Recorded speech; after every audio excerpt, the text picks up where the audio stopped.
দর্শক শুভেচ্ছা নেবেন। আমি জাসিম আব্দুল্লাহ ফ্রম জাসিম টিউটোরিয়াল থেকে। আই হোপ আপনারা সবাই ভালো আছেন।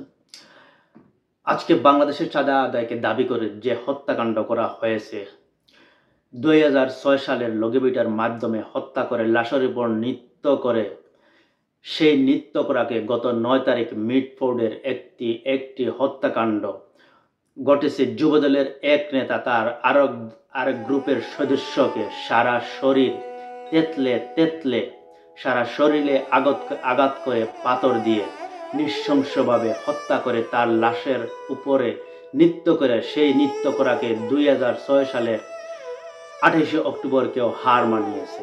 আপনি যেই দলেরই কর্মী হন না কেন, 1 second 2 second 3 second 4 second 5 second এই ভিডিওটি দেখার পর আপনি নিজেকে ঠিক রাখতে পারবেন না।